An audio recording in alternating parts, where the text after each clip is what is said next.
Bismillahirrahmanirrahim. Assalamualaikum warahmatullahi wabarakatuh. Alhamdulillahi rabbil alamin. Wassalatu wassalamu ala sayyidina Muhammadin Tahal Amin wa ala alihi wa sahbihi rasulillahi ajma'in. Ashhadu an la ilaha illallah wahdahu la syarika lah wa ashhadu anna sayyidana Muhammadan abduhu wa rasuluh.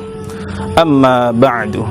Alhamdulillah, mari kita mengucapkan puji syukur atas segala nikmat yang Allah berikan kepada kita, dari nikmat yang paling kecil dan sampai nikmat yang paling besar, sehingga kita tidak bisa menghitungkan betapa banyaknya nikmat yang Allah berikan kepada kita. Lantas, bagaimana cara kita mensyukuri nikmat yang Allah berikan kepada kita? Yaitu menggunakan nikmat-nikmat yang Allah berikan kepada kita untuk melakukan ketaatan kepada Allah Subhanahu wa ta'ala. Salawat serta salam marilah kita hadiahkan kepada baginda kita, yaitu Nabi kita yang paling kita rindui, yang paling kita cintai, yaitu Sayyidina Muhammad sallallahu alaihi wasallam, dengan melafazkan Allahumma salli ala Sayyidina Muhammad wa ala ali Sayyidina Muhammad. Mudah-mudahan kita selalu bersalawat kepada baginda kita, yaitu Sayyidina Muhammad. Kita akan mendapatkan syafaatnya di hari kelak nanti. Amin, amin ya rabbal alamin. Hadirin yang dirahmati oleh Allah Subhanahu wa ta'ala, tanpa kita sadari, waktu begitu cepat berlalu.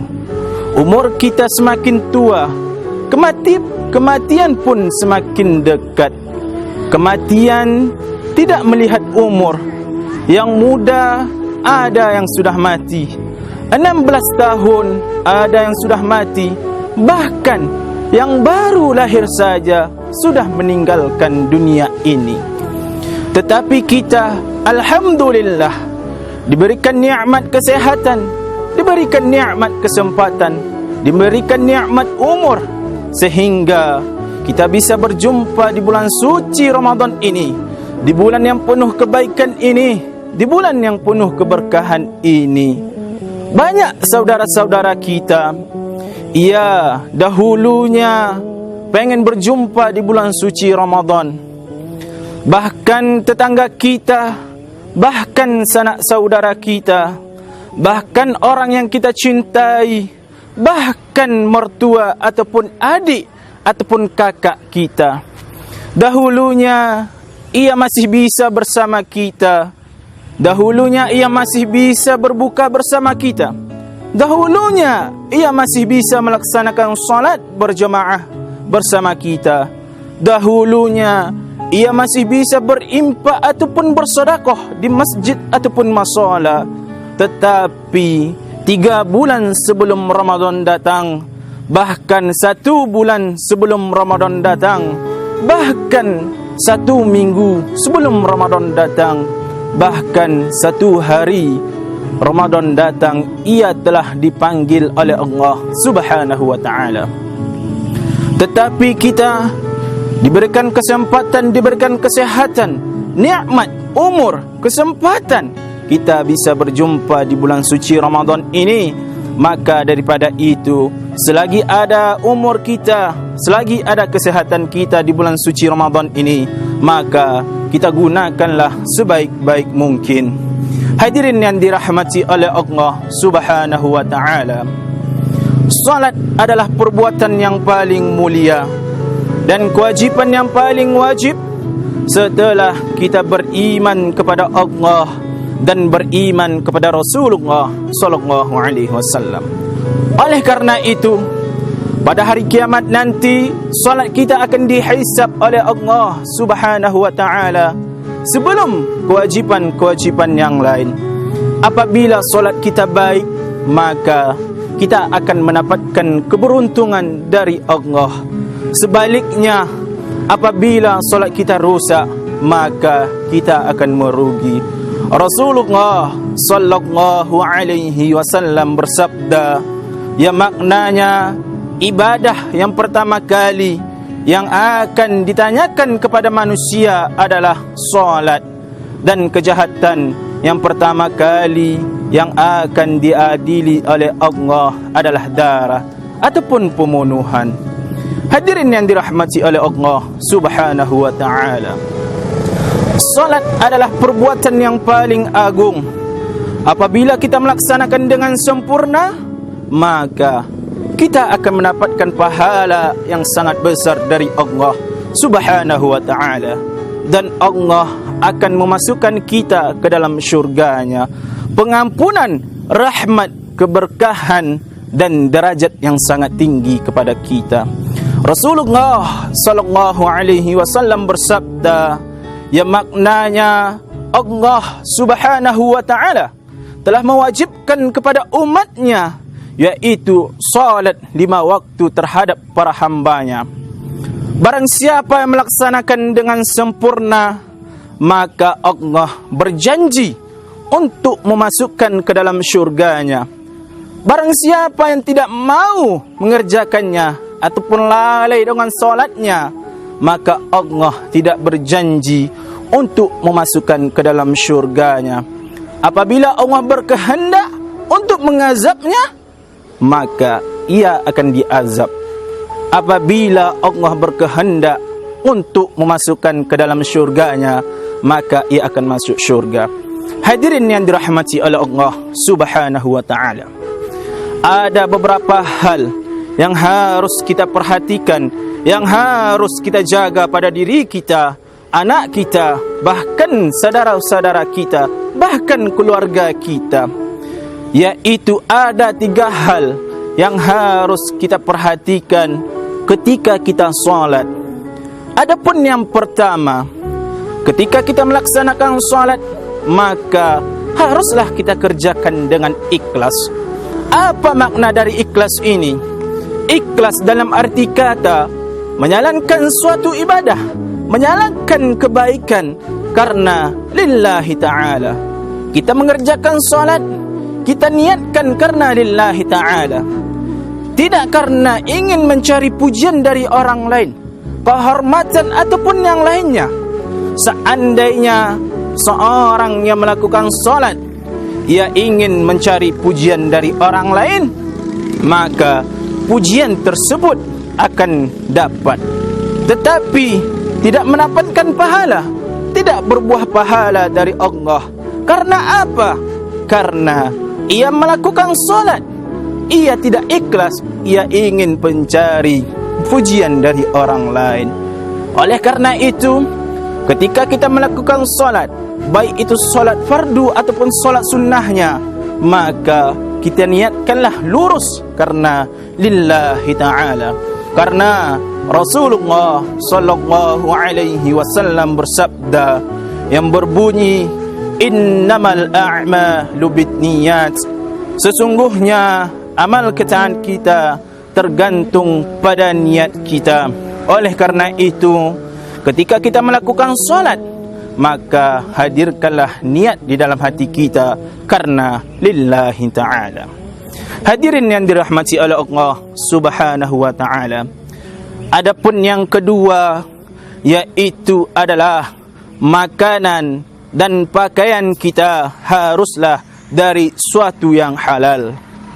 Hadirin yang dirahmati oleh Allah Subhanahu wa ta'ala, salat kita, jika kita tentukan sesuatu yang ada di dalam perut kita, yang ada di dalam tubuh kita, seandainya kita melaksanakan salat, tetapi di dalam tubuh kita masih ada suatu yang haram, misalnya dari hasil riba, dari hasil curian, dari hasil korupsi, ataupun dari hasil judi, maka salat kita tidaklah berbuah pahala. Karena apa? Karena di dalam tubuh kita masih ada suatu yang haram.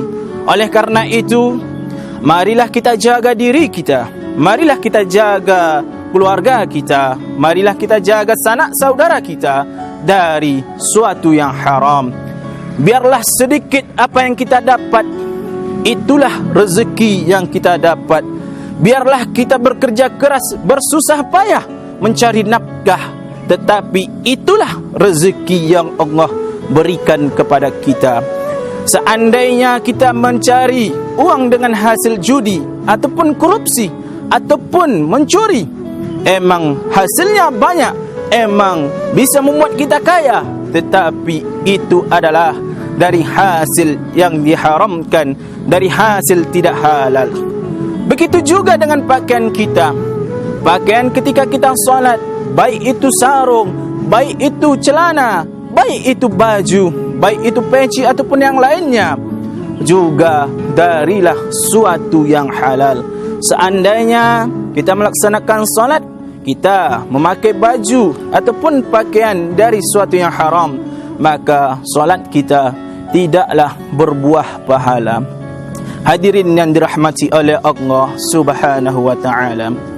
Adapun yang ketiga, yaitu yang sangat penting bagi kita, yaitu adalah khusyuk. Khusyuk ini juga menentukan kualitas kita ketika kita solat. Semakin lama kita khusyuk di dalam hati kita ketika kita melaksanakan solat, maka semakin banyaklah pahala yang kita dapatkan dari Allah Subhanahu wa ta'ala. Sebaliknya, semakin sedikit pula khusyuk kita ketika kita melaksanakan solat, maka semakin sedikitlah pahala yang kita dapatkan dari Allah Subhanahu wa ta'ala. Apa makna dari khusyuk ini? Khusyuk artinya menghadirkan rasa cinta kita, pengagungan, rasa takut kita di dalam hati kita ketika kita melaksanakan solat. Khusyuk bukan berarti memikirkan atau memayankan zat Allah Subhanahu wa ta'ala, karena Allah tidak bisa kita bayangkan dengan benak kita, karena Allah tidak serupa dengan makhluknya, karena Allah tidak memiliki bentuk baik itu kecil maupun besar, karena apapun yang terlintas di dalam benak kita tentang Allah, maka Allah tidak seperti itu. Mahma tasawwarta bidzalik fa Allah bi khilaf bidzalik. Apapun yang terlintas di dalam benak kita, maka Allah tidak seperti itu. Allah tidak sama dengan makhluknya. Allah berfirman di dalam Al-Quran tentang zatnya yang berbunyi, A'udzu billahi minasyaitonir rajim. Bismillahirrahmanirrahim. Laisa kamitslihi syai'un wa huwas samiul basir. Ialah Allah tidak serupa dengan makhluknya, baik satu segi maupun semua segi. Ialah Maha melihat dan Maha mendengar. Tetapi penglihatan Allah dan pendengaran Allah tidak sama dengan kita. Penglihatan Allah tidak berbatas, sedangkan penglihatan kita berbatas. Begitu juga dengan pendengaran Allah tidak berbatas, pendengaran kita berbatas. Hadirin yang dirahmati oleh Allah Subhanahu wa ta'ala, setidaknya ada dua cara untuk menghadirkan rasa khusyuk kita ketika kita melaksanakan solat. Adapun yang pertama, yaitu menghayati bacaan yang sedang kita baca, baik itu berupa ayat-ayat Al-Quran ataupun doa, karena itu semuanya mengandung makna cinta kita, pengagungan, penundukan, dan rasa cinta kita dan rasa takut kita kepada Allah Subhanahu wa ta'ala.